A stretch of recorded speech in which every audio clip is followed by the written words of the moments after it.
Buenas y que Dios les bendiga a todos. Llegamos a Tomás, el apóstol. Y aquí atentos todos los que les gustan las historias de conspiración, el secretismo, las notas amarillistas, la historia oculta, la teoría de conspiración, etc. En fin, qué fiesta para los entramados de todo tipo, porque vamos a hablar de Tomás, al que le decían Dídimo. Pero fíjense que ya con solo decir el nombre, nos damos cuenta que hay algo que no se quiere decir. Y es que Tomás significa mellizo en arameo. Y Dídimo quiere decir lo mismo, mellizo en griego. Por lo cual hay una redundancia, una tautología. Porque al decir Tomás Dídimo sería como decir el mellizo del mellizo. Bueno, entonces este apóstol no tenía nombre. Solo lo reconocían como el mellizo. ¿Pero mellizo de quién? ¿Cuál era su nombre? ¿Cómo llegó a Jesús? Pues bien, comencemos con algo curioso. Y es que el apóstol que más habla de Tomás es Juan. Porque fíjense, aunque aparece en la lista oficial, en las listas oficiales de los evangelios, en esa lista oficial que se toma de Mateo, de Marcos, de Lucas, esas listas de los evangelios sinópticos, Juan es quien lo pone en 3 ocasiones concretas. Fíjense, cuando la muerte de Lázaro, en la última cena y en su incredulidad. Los demás apóstoles no hablan nada al respecto, no van a lo profundo. Lo que sí es algo concreto es que Juan en su evangelio evita dar el verdadero nombre de este Tomás. Evita decir el nombre del mellizo. Ahora bien, existe un evangelio apócrifo. Y ya saben lo que es apócrifo, se los dije en el podcast anterior. No hace falta repetirlo. Comienza este evangelio así. Este evangelio apócrifo comienza así. Estas son las palabras secretas que pronunció Jesús el viviente y que Dídimo Judas Tomás consignó por escrito. La tradición siria informa también que el nombre era Judas. El evangelio, como bien les decía, el evangelio y otro apócrifo, conocido como Hechos de Tomás, escrito en Siria, la Siria oriental a comienzos del siglo III, es identificado con Judas, uno de los 4 hermanos de Jesús mencionados en Marcos. Ahora bien, ningún texto indica quién es el gemelo de Judas o quién es el hermano de Judas. Pero partiendo de las premisas antes mencionadas, se ha especulado con la posibilidad de que fuese gemelos nada más y nada menos que de Jesús. Aquí voy a hacer una salvedad. Según la tradición eran primos de segundo grado. Y aquí les digo, María era prima de Isabel, pero no prima porque era la hija de la tía de María, no. Podía ser primos muy lejanos, primos en tercer, en cuarto lugar. Y hermanos se le decía incluso a otros miembros de la familia que no eran los hijos de madre o padre. Esto hay que dejarlo. La palabra, la etimología de la palabra en sí, no significa lo mismo allá que aquí, donde le ponemos muchos nombrecitos según la categoría familiar. Pero bueno, dicen eso, que era gemelo de Jesús. O sea, miren, que si alguien quiere quedarse boquiabierto, pues hágalo. Si quiere abrir la boca y quedarse así, pues hágalo. Y sobre todo porque si en verdad es gemelo de Jesús, entonces habría que revisarse todo desde la anunciación y un poco que crearía un temblor en todo lo que conocemos. Pero bueno, fíjense bien, se sabe que es mellizo, pero no de quién.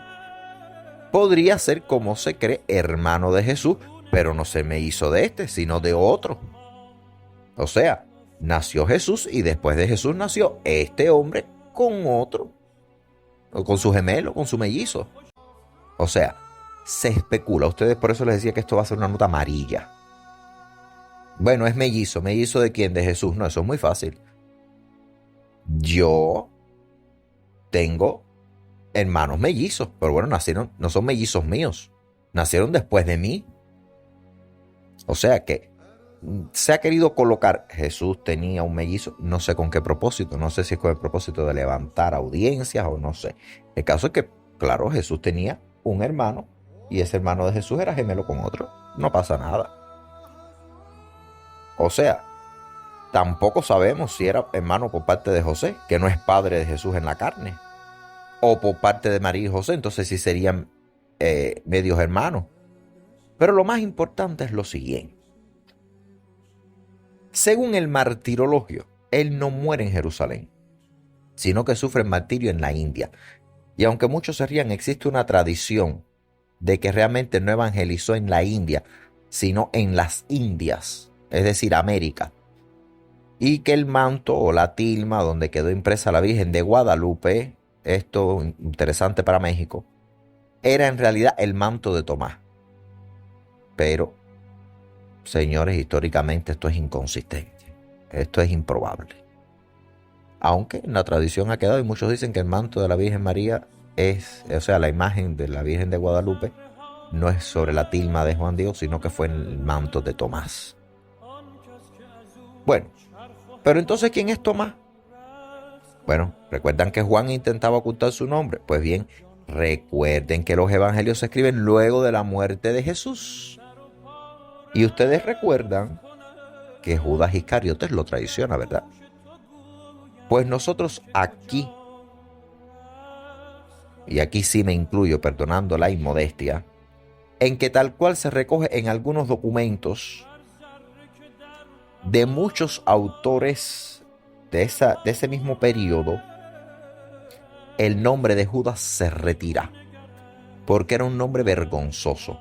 Pero es que incluso ningún apóstol o discípulo desea que lo llamen por ese nombre. Incluso este nombre casi se suprime posteriormente en el mundo cristiano. Casi ningún cristiano se pone de nombre Judas. Y esto para que no se le relacione con el concepto que adquiere el nombre, y es el de traidor. Fíjense que Judas Tadeo no se le dice Judas, se dice Tadeo, y vamos a hablar de él después. Todos prácticamente, después de la muerte de Cristo, renuncia al que se llamaba Judas, pues hace así y se lo quita. Dice, a mí quítenme este nombre para que no me relacionen con ese traidor. Y entonces puede que esta sea la causa, y yo lo considero así, lo he hablado con historiadores, en charlas lo he dicho. Señor, todo el que se llamaba Judas se quitó Judas. Es como alguien que hoy por hoy se llame Hitler. Hitler González, Hitler Pérez. Señor, esa persona no va a querer que lo llamen nunca como, hey Hitler, ¿cómo tú estás? No va a quererlo, por tanto se lo quita y lo vamos a conocer por el apellido o por un mote. Lo mismo sucede con este personaje. Ya no es Judas, no vamos a decirle el mellizo.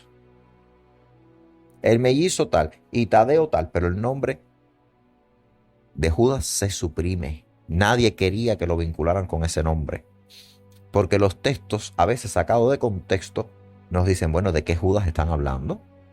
Porque si a mí me presentan un documento y me dicen, esto es de Judas, el mellizo, yo digo, bueno, sí, pero podría ser, le decían mellizo, pero también podría ser el Iscariote, que era mellizo de alguien. Entonces, para evitarse esa confusión, los apóstoles empezaron a suprimir el nombre de Judas y ha quedado en la cristiandad. Hoy usted va a la iglesia y se bautiza y me le dice, ¿cómo lo llamo? Judas. El párroco un poco que le pregunta, ¿y este nombre de dónde salió? No, pues Judas Tadeo. Ah, bueno, pues mire, póngale Tadeo y quítele Judas. Así sucedía. Entonces, Tomás, ¿qué es? ¿Qué representa en la historia evangélica? Pues es el negacionista. Y por ello digo que sin Tomás el evangelio pierde mucho. Porque fíjense que Tomás es quien pregunta primero. Y si no, pues Felipe también pregunta. Pero Tomás va mucho más allá. Tomás cuestiona. Mientras Felipe pregunta, Tomás cuestiona, niega, con bases muy sólidas el tema de la resurrección. Sin embargo, no niega la resurrección como un hombre contrario a Jesús, sino que niega como hoy negamos nosotros esa resurrección, que nos es casi imposible entender a veces, señores. Nos es difícil a veces hasta explicar la resurrección. Y fíjense ustedes que me escuchan, yo le pregunto a ustedes, a que a veces la resurrección se nos viene grande. ¿A qué hemos dudado o negado este evento interiormente? Señores, todos lo hemos dudado, todos lo hemos negado. Como es un hombre que le hacen tantas cosas y resucita? Esto es un cuento. Hemos dicho, esto es un cuento, esto es inverosímil. Bueno, vamos a buscarle un sentido a esta resurrección, porque lo ven, lo mismo no lo ven. Oye, es que yo nunca he visto un muerto que resucite. He visto un muerto que se reanima. O uno que creía muerto y bueno, se levanta. Incluso hay veces que hay un finado, está tendido y de buenas a primeras se despierta porque tiene una catalepsia. He visto personas con un paro cardíaco decretadas muertas y le hacen reanimación cardiopulmonar y los reaniman, pero no dicen resucitan, sino reaniman. Una cosa es reanimar y otra cosa es resucitar después de 3 días. Y no estamos hablando de que Cristo murió, de que no le dio un infarto y creímos que estaba muerto y lo enterramos. No, no, no. Ese señor estuvo en una cruz. Ese señor era oye, aguantó lo que yo creo que no aguanta nadie. Nada más que por eso tiene un mérito, pero que además, después de todo esto que le hicieron, me dices tú a mí que vivió después de esto. Después de la lanza en el costado, después de la crucifixión, después de los golpes, después de todo. Me dices también que resucita. Yo esto no me lo creo.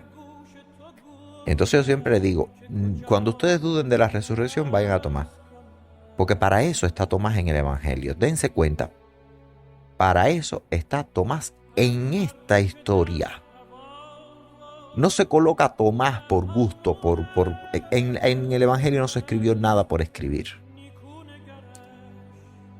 Se colocó a Tomás ahí para decirnos, Tomás, hoy a nosotros, oye, yo como tú dudé y te digo que vi en realidad. O sea, no fue un cuento que me inventaron esto. No. Estos vinieron y me dijeron, resucitó yo. No, yo pedí pruebas y se me dieron, así que ustedes también crean. Para eso está Tomás en el Evangelio, para que un personaje tan negacionista lleve a un convencimiento, nos lleva a ese convencimiento Tomás. Yo siempre digo, cuando tengan duda de la resurrección, no vayan a ver que si la sangre se coaguló, que si hubo una cosa ahí, un rayo y que la energía electromagnética, que también es bueno estudiarla. El profesor Carreira habló de esto y realmente búsquenlo, la charla del profesor Carreira sobre la resurrección y ustedes se quedan boquiabiertos porque además es un hombre, en paz descanse, era un hombre para mí magno en cuanto a su enseñanza. Pero Tomás nos explica esto. Tomás dice, yo como ustedes dudé, así que ustedes que dudan, miren, yo pedí pruebas y me las dieron, así que fíjense de mí. Pero sobre todo es Tomás quien explica el concepto de Cristo divino, de Cristo Dios, de la Trinidad. Porque fíjense que al tocar y ver la doxología de la Trinidad, quien siempre en los concilios ha marcado que Cristo es Dios, es Tomás. Las palabras que Tomás dice. A veces los concilios que se han hecho sobre la Trinidad se cierran diciendo lo que Tomás dijo, pues esto. Y era un negacionista. Y sin embargo dijo esto. O sea, vámonos por la doxología esta. Porque Tomás cuando toca y ve, ¿qué dice? Señor mío y Dios mío. Por ende, explica que el Hijo es Dios. Pero más aún es quien recoge casi que la última advertencia de Cristo a esta generación de hoy. Porque si le toca y dice, Señor mío y Dios mío. Y es ahí donde el Señor le responde. O sea, es que se pone a Tomás para que vean la respuesta del Señor. Le dice, ¿has creído porque has visto? Sí. Bueno, pues bienaventurados los que sin ver han creído. Y es ahí donde uno agarra de nuevo la fe. Donde uno estudia con más fuerza la resurrección. Este es el papel de Tomás. Yo digo que después de María Magdalena que descubre el sepulcro vacío y ve a Jesús, es Tomás quien nos entrega este hecho para que no quede en el vacío. Si la resurrección se descubre por María Magdalena y el significado de la resurrección por María Magdalena, pues por Tomás, toda duda sobre este hecho queda queda derribada teológicamente, porque es un negacionista. A él no le dicen, oye, resucitó y dijo, ah, qué felicidad, bueno, vamos a verlo. No, él dice, no, esto no me lo creo. Si yo no meto el dedo en la llaga, no es, lo voy a ver desde una distancia de lejos. No. Ni me disfracen un muñeco diciéndome que es él, ni me busquen un doble. Él dice, si yo no meto la mano en sus llagas, el dedo en mi llaga y mi puño en su costado, yo no creo eso que ustedes me dicen. Oye, y se le aparece y le dice, mete el dedo aquí, pon el puño allá. O sea, si por María Magdalena conocemos el misterio de la resurrección, por Tomás es que creemos que existió la resurrección. O sea, este es un apóstol muy importante para nosotros, para la teología. Quizás no para el pueblo, pero cuando estudiamos en la teología y vamos a las fuentes bíblicas, es Tomás quien nos dice, señores, esto sí ocurrió. No es mentira, sí ocurrió porque yo pedí pruebas y se me dieron. Con Tomás, les dejo, lean todo, que Dios les bendiga, hasta un próximo encuentro.